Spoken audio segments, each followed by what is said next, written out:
Coming up in this episode. That's what I call discipline. I love it. And you know, She just said she loved it and she thought it was great. She thought it was great to say I'm disciplined. That's why I bring up my stump speech when you ask me anything. That's why I keep talking about my house where my mom raised us and a lady that lived down the street. As if anybody gives a flying about it. Charlamagne the God had a guest. A friend of his, Kamala Harris, came through. They had a conversation. He asked a couple questions.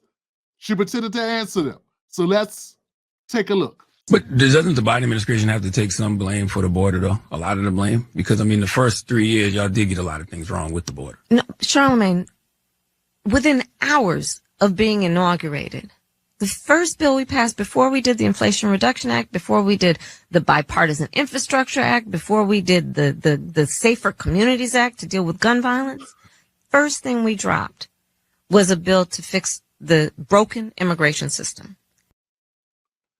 And yeah, so look, guys, for those that don't know, for those of you that don't know, the border was basically more secure than it's been in a long time. Okay. And that was because Donald Trump was able to implement some executive orders. He signed like some 90 executive orders.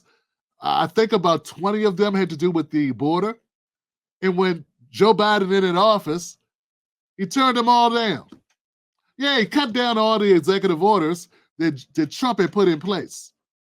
And one of those executive orders, particularly, had stopped unlawful or illegal entrance of undocumented immigrants to cross the border and wait for their asylum hearings. And that was an important order because those people were waiting in Mexico or they were waiting south of the border. And when Biden cut that executive order off, all those people came across the border. And because there was no executive order to stop them, we just took their name down and said, okay, fine. And we'll send you paperwork for your hearing. And all those people flooded the border. Folks, I want people to understand this. More people crossed the border during this time of the Biden and Harris administration than any other administration that I could see since Reagan.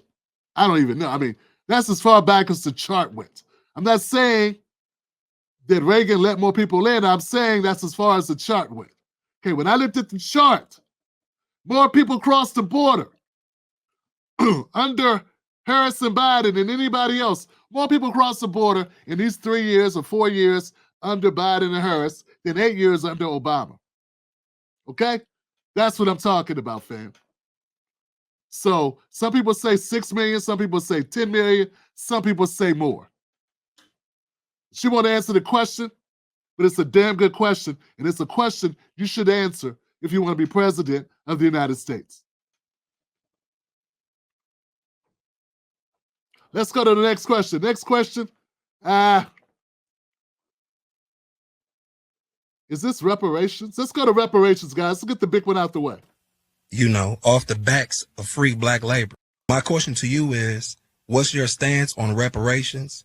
We all know that America became great, you know, off the backs of free black labor. How progressive are you on making it a priority and righting America's wrongs? It's understood that you are running for president for all people of America. Asking for specifics for black communities doesn't mean don't do for others, but black Americans are heavily asked to vote Democrat in every election for over half a century with very little in return. What are your plans to address these very important issues and change that narrative? Thank you, Zeke. I appreciate that. Thank you. And thank you for your work. So to your point, yes, I am running to be a president for all Americans. That being said, I do have clear eyes about the disparities that exist and the context in which they exist, meaning history, to your point. So my agenda, well, first of all, on the point of reparations, it has to be studied. There's no question about that. And I've been very clear about that position. In terms of my immediate plan, I will tell you a few of the following. One, as it relates to the economy, which is a lot of what you have addressed. Look, I grew up in the middle class. My mother, worked hard, raised me and my sister. And by the time I was in high school. All right, that's it. She won't answer the question. Folks, the level of disrespect that is demonstrated here by Kamala Harris, I can't stress enough how disgusting it is. Here's the deal, guys. Kamala Harris does not support reparations. She supports looking like she supports reparations. Because a person that supported reparations would say, I support reparations so much, I'm going to sign an executive order that will appoint a commission to study it. Because that a president can do. It doesn't put money in anyone's pocket, but it's a step forward. What she said at the National Association of Black Journalists was she would not sign that by executive order. She would not put together a commission on her own. So basically, she doesn't support it. She said she supported it because that's what you got to do to make people think you support it. So that people, when they ask you, you can say, hey, I support Black people. But you really don't. Here's the deal, guys. I prefer for a person to tell me the truth than to lie to my ass. Kamala is a liar. She tells people that she supports a process or a piece of legislation that she doesn't support. Look, I support reparations. I damn sure support a study. A study should have happened 20 years ago. The fact that we're still talking about studying this is stupid. But okay, that's the least you could do is study it. You should have been did that. No one told the Israel people, oh, we should look into it. We'll get to it. We'll take a look. No one told the Native Americans, oh, we'll look into it. Or we'll get to it. Let's think about it. No one told the Asian folks, the people held in internment camps, oh, we'll look into it. Or we'll see what we can do about looking into it. They're telling Black people, we'll see what we can do about looking into it. And by the way, guys, we ain't just talking about slavery. We talking about Jim Crow. Jim Crow, that whole time when Black people didn't have rights in America, basically, like up until like 65, 1970 or so, that entire time. So it's not just slavery. Because we know a lot of the cowardly people that happen to be African American too don't want to tell the truth because they want to keep their white audiences. I say, if I got an audience member that's got a problem with me running recourse for my people, but meanwhile they come from a group of people that got recourse for their own issues, I don't want them. I don't want anybody who doesn't respect me to care about what happens to me and my kids. You care about your kids, don't you? If somebody owes you $50, some of you guys will be out in the street ready to knock somebody's head in. How could you respect a Black man in America who doesn't respect himself enough to say, hey, my dad should have got that, my granddad should have got his GI Bill? How could you even respect him? How could you say that you respect them as men and women if they won't do that because they're afraid of your backlash? So Kamala Harris is a phony. And once again, if someone really doesn't support it, I'd rather they be honest. Admit where you stand. That's all. Admit where you are, Kamala Harris. Admit it. Tell the truth about who you are and what you stand for.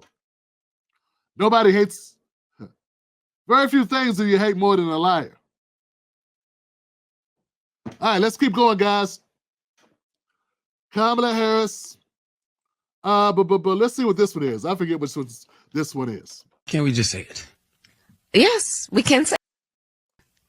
You have two choices, or you don't vote, but you have two choices if you do. And it's two very different visions for our nation. One mind that is about taking us forward and progress and investing in the American people, investing in their ambitions, dealing with their challenges. And the other, Donald Trump, is about taking us backward. The other is about fascism. Why can't we just say it? Yes, we can say that. Yeah, how about we not say it because it's stupid? I think that both parties has some fascist tendencies to them. It's not just one person. A dictatorial leader. I don't know about you guys, but I feel like that applies to the Democrats as well. I feel like that's how we get treated. We get treated like they're the boss and we're the worker bees. I don't really see a difference between how the parties operate. I really don't. That's why we call it the uniparty. Subordination of individual interests for the perceived good of the nation or race. Yeah, you don't think it's fascistic to try to make everyone agree with certain lifestyles or certain belief systems that other people's have? That's not fascist? That you want to change my language, that I have to mold it, or I'm a bad person, I'm a horrible individual? Like, dude, I grew up not using all these pronouns and shit. If I don't use them correctly, I'm labeled all types of horrible things, but I could care less how you spend your time or whatever you do. Be happy, man. But you want to control my language and change it and make it conform to something because you want it to be a certain way. And you say that's for the good of the country. That's what you say. That's not fascism? What do you call a president who drops bombs on innocent people besides war criminal? What do you call a president that does extrajudicial killings by the way of drone on U.S. citizens without trials? Would that be considered dictatorial? Obama did those things, but she would never call him fascist. You don't think that's a fascist belief? I think it is. Let's keep going, guys. I think I got one more. One thing they've been saying, a lot of your press hits get criticized. You know, folks say you come off as very scripted. They say you like to stick to your talking points. And some media says you have... That would be called disciplined. Oh, okay. Speak to that. But go on. No, I was going to say some people say you have an inability to fearlessly say who you are and what you believe. I know that's not true. But what do you say to that criticism? And is it fair for SNL to make fun of it? Hasn't Maya Rudolph been wonderful? Yes. I think I have nothing but admiration for the comedy, and I think it's important to be able to laugh at yourself and each other. But what do you say to people who say in the spirit of obviously comedy and not belittling people as my opponent would do? But what do you say to people who say you stay on the talking points? When they say that you are scripted, they don't mean you stay consistent in your speaking about certain issues. They mean when we ask you a question that's totally unrelated to your stump speech, you go back to the stump speech, sister. That's not the same thing. And Charlamagne, once again, being a hack, you want to articulate the difference. Because you know damn well that's what we're talking about. We're not talking about one potato, two potato. We're not talking about memorizing the planets. We're talking about when we ask you a question and you run all the way down the block, all the way down the street, round the corner, stop by the 7-Eleven, stop by the 5 and Dime, stop by the grocery store, pick up a couple things, stop by the deli, grab a couple sandwiches, stop by the bakery, blah, blah, blah, blah, all to come back and tell us the same tired stump stuff when it doesn't even apply. That's the problem. That's disgusting hackery and also word salad. That's not a bonus. That's not good. That's not consistency. That's not discipline. Unless you consider being a hacker discipline, being a obfuscator, being a cover-upper, being a dishonest person. That's what you're doing. You're avoiding criticism. And you're scheming and plotting to avoid answering. That's not good. Here goes a clip from CNN. Bakari Sellers was with Abby Phillip and they had a conversation here. And I just put this in because it's the same topic. And I just want to let Bakari know that we saw how corny he is. Yeah, I mean, I wouldn't couch it as a friendly interview. Or, I mean, I think you have to look at the substance of the question. Abby says that the interview that Kamala had with Charlamagne was a friendly interview. And Bakari is going to deny it. Feel like they can trust her. Yeah, I mean, I wouldn't couch it as a friendly interview. Or, I mean, I think you have to look at the substance of the question. He literally endorsed her. So I think described as a friendly interview. Respectfully, it was substantive. right? And I didn't think say it that, and I think it's very substantive. I think that her answers were thoughtful. I thought that she got off talking points. Even Charlamagne at one point said, how do you feel about people who say that you stick to your talking points? And she said, that's what I call discipline. I love it. And you She just said she loved it and she thought it was great. She thought it was great to say I'm disciplined. That's why I bring up my stump speech when you ask me anything. That's why I keep talking about my goddamn house where my mom raised us and a lady that lived down the street. As if anybody gives a flying bunch of hacks, lazy, lame hacks, and make black people look horrible.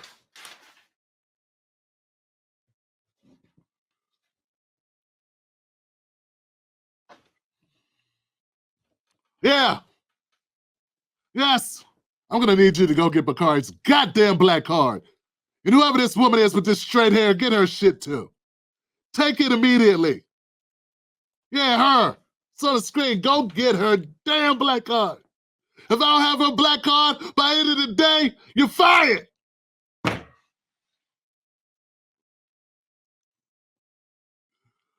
I wish I had such powers. But then I'd be a fascist. That's what I call discipline. I love it. And you just kind of go through that. It was a clear contrast. But even more importantly, when we talk about her going to Charlamagne and speaking directly to voters, and you just kind of go through that. It was a Lord have mercy, Johnson. Oh, that's it. Hey, folks. The hackery of the crackery is on display, man. I got no more words for it, guys. It was horrible. It was pathetic. Charlamagne the guy, you should be ashamed of yourself. But I guess if you stood up for anything, you wouldn't be Charlamagne. You'd just be Leonard, the guy who used to have a radio show. Because the Democrats have made it very clear that anybody that gets out of line goes night-night. So, but it's still pathetic what you did. It was a horrible interview. And no, I haven't heard the whole thing, but what I heard was bad. When Kamala loses, part of the reason why she's going to lose is because of shit like this. Because you can't cheat your way into this. All right, guys, let me know what you think in the comment section, but I want to know first I want to know, have you hit the like button? Twitter, Facebook, I need you to come over and hit the like button, folks. Come hit the like button. Give me some thumbs up, folks. Give me some thumbs up. We're trying to get to 600.